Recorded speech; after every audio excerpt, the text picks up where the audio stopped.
In the welterweight division, your co-main event at UFC 310. This might be one of the biggest fights of the year. You got Shavkat Rakhmonov, 18-0, taking on Ian Machado Garry. He's 15-0, and credit both of these guys for taking this fight. This is incredible. Shavkat was expected to fight Bilal Muhammad for the title. He could just sit back and wait for that title fight, but he says no. Bring on Ian Garry. Rakhmonov fighting out of Kazakhstan. Ian Garry fighting out of Ireland.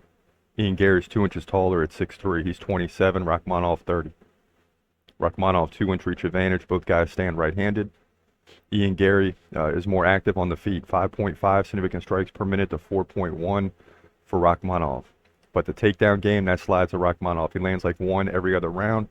He may have to improve on that number in this fight. Ian Garry gets like one every four, so he's more of a pure striker. Rakhmonov, 100% takedown defense.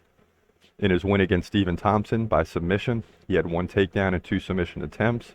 Also led on the feet, dominated Jeff Neal on the feet, ended up getting the submission in that fight.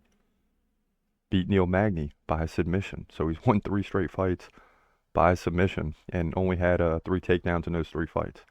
He submitted Jeff Neal without either fighter landing a takedown. So that's crazy. The guy's undefeated in the UFC, obviously. He's looking really good, and he has an uncanny ability to get finishes. He has yet to go to a decision in the UFC. Now, Ian Garry, a.k.a. The Future, coming off the win over MVP Michael Venom Page by decision. That was a big one. Close fight, though. He did it with 2 takedowns and kind of ran the clock out. Beat Jeff Neal by split decision. So that's something to keep an eye on here. He did outstrike Jeff Neal, but Shavkat dominated him. Beat Neil Magny by decision. Beat D-Rod by KO. Beat Song Keenan by KO. So he's undefeated in the UFC too. I mean, it's incredible what both of these guys have done. But the bottom line is Gary's going to have to get off on the feet and really, really protect the takedowns.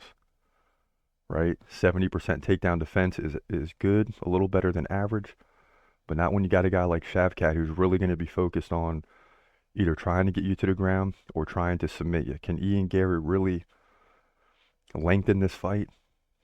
Right? Keep the fight on the feet, keep each other separated, and do it that way, because he's going to have to. He's going to have to. If he finds himself on the ground, it's going to be a short fight. So he's got to keep himself on the feet, stay away from submission attempts. Easier said than done. But as much as I don't want to go against either fighter, and in any other fight I would not. I mean, this is a title fight to me. But Bilal holds the belt right now. I still got to lean towards Shavkat Rakhmonov. I mean, the guy finishes everybody. And maybe that's just not Ian Garry's makeup. You know, he wins by decision. That's great too.